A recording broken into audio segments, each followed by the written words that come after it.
Okay, today's topic is of what value is external consideration and divided/expanded attention, and do they interrelate? I chose this topic because I do believe they interrelate. Before we started the conference, one of the people in the room mentioned that they thought that was my intention, was to show that they interrelate, and I can see that they do. For example, if I meet someone on the street that I've never met before, and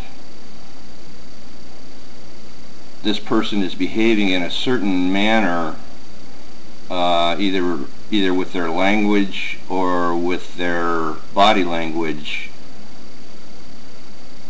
if I externally consider them, I am in fact dividing my attention or expanding it to include what I'm seeing, and I'm going to relate that then with my psychology to what I'm tempted to say or do, and that will determine what I say or do. Is my decision as to what this person is sending off, their aura, so to speak. In some cases, you may just want to walk away from this person. In another case, it may be someone you want to talk to and get to know. And I see Jim's back in the room. Hope his mic's working. I don't know if you heard the whole introduction, but it's at the top of the page. I believe that once you get into the concepts of external consideration and divided expanded attention, it brings in a whole horde of fourth way ideas, as well as other philosophical ideas. How do we relate to our environment? How does it relate to us? How do we treat other people? How do they treat us? How do we respond when they treat us the way they treat us? How do we respond to the environment when it treats us the way it treats us? Do you fear a thunderstorm, for example? My dog certainly does. But really there's nothing to be afraid of. But the dog is simply reacting. Well, as a human being, I know that I'm in a building that's protected, and the likelihood of it hitting me is almost zero. So I'm not going to react that way, because I've considered externally and compared what's outside with myself, and I've learned to make a decision based on that observation, and observation comes into play here too.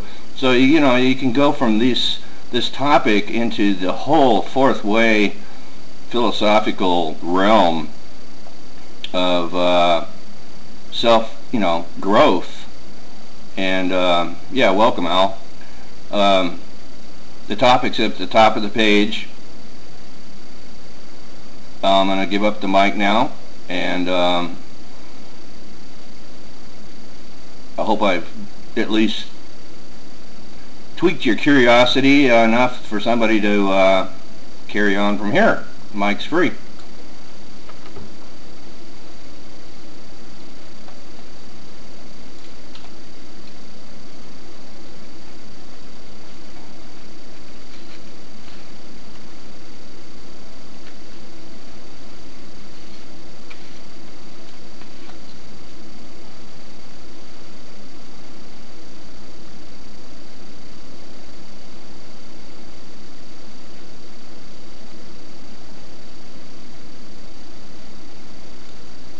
Sounds of Silence was a very good song. Has the cat got your tongue in any songs that we know of? Yeah.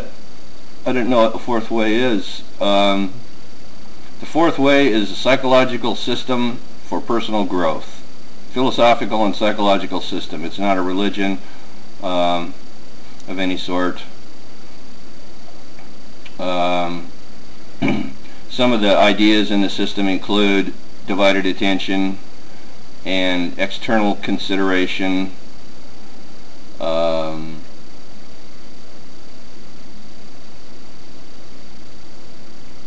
Oh, too bad, Jim. He's on Express and he's frustrated, but I don't blame him a bit. Poor guy. He's I know how Express is, and it's hard to get it to work. Well, Mr. UC Steve, do you have anything to add?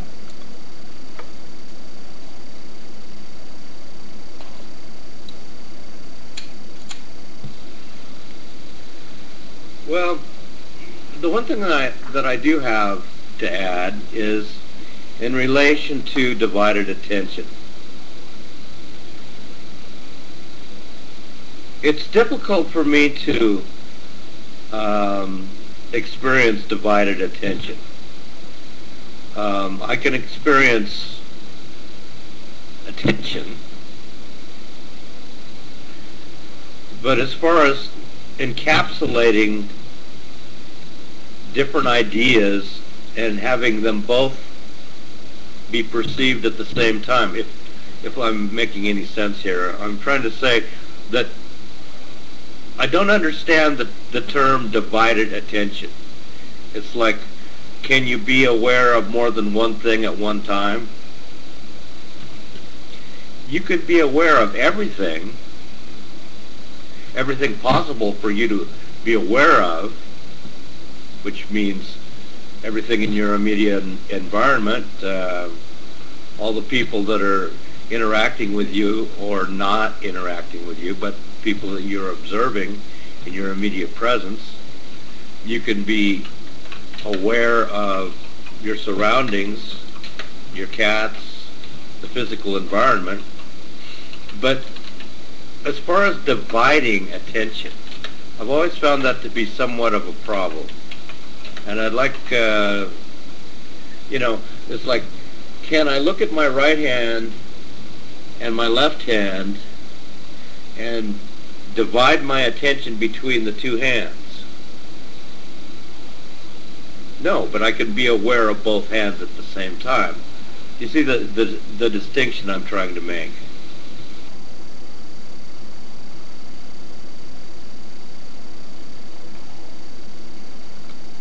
So, expanded attention is a better term in that respect. I would say yes, for sure. The word divided attention is less than explanatory. Expanded attention is very explanatory. Typically, let's say you're walking down the street and you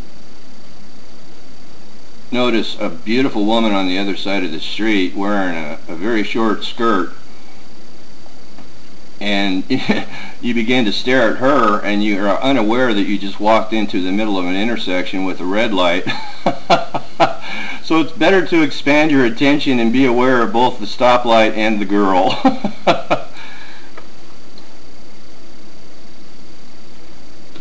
As a matter of fact, I think that that's a very good place to start when we're talking about expanded attention, because when you're driving a car, you need to be aware of what's going on around you in all the directions that could possibly, things could come at you from your left, from your right, from the front, and from the back.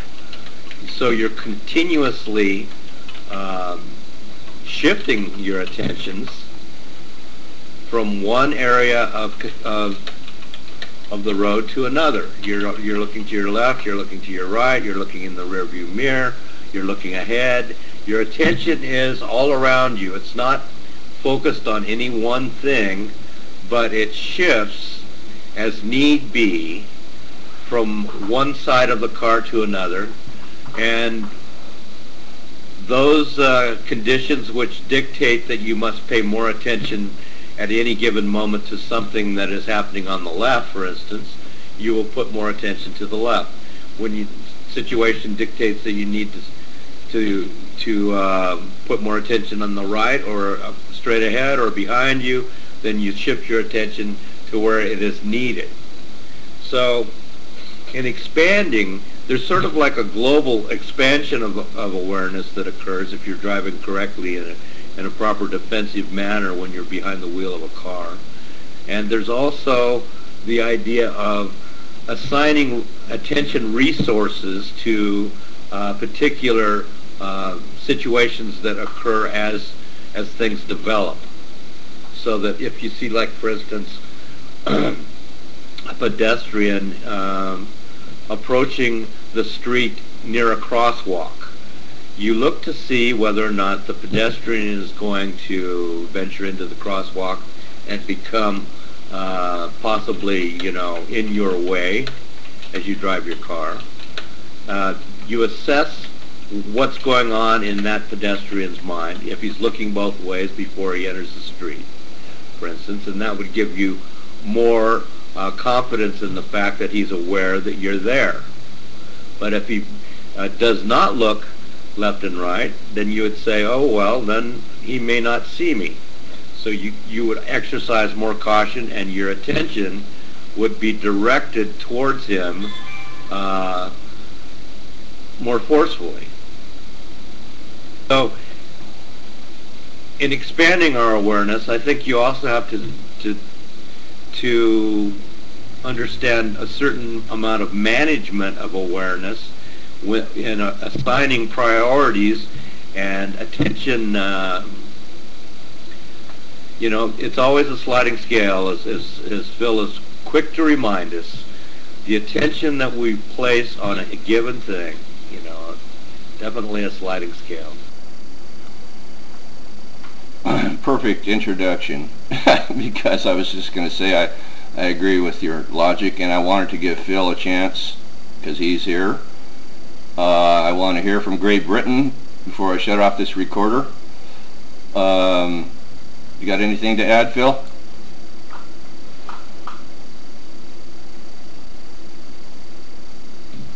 I'm not sure that I have really. It's intriguing. So far we've spoken about attention in respect of perceiving things, but of course it's there just in consciousness anyway, isn't it? And I wonder, at the end there, Steve was talking about expanded awareness and expanded attention. Are they the same thing? Or is attention something that we shift around with awareness? I mean, but it's really and truly, these things just, you end up really, the only certainty is that you don't know anything. But I think I agree with everything that's been said. I'm inclined to think of attention as just a field, and you include things in it or you exclude things from it, and sometimes you do it intentionally, and remembering and forgetting come into play, don't they? And indeed, as you said, Tarkus, it does open the door to every mortal thing. Oh, I was going to say something for Al's benefit, but he's not here anymore, so I'll not bother. But yes, all these concepts run into each other, don't they? Inexorably, they do that. And certainly, it's the distinction between attention, talking about an attentional field, and it's something that's there anyway, and it isn't just necessarily married to perceptions, because you can externally consider people who aren't even there, can't you? As in all sorts of contexts, there's no point in labouring the point, but which I'm in danger of doing, so I'll shut up and let the mic go. there's a little bit of stuff there if you want to put any of that on your record. Well, this has been an example of the beginning of our weekly teleconference. You've heard from Great Britain, you've heard from the old Soviet Union, you've heard from 2 people from the United States. I hope you'll drop in to our conference. We meet every Saturday at 4 p.m. GMT time. The link to the group will be in the video info.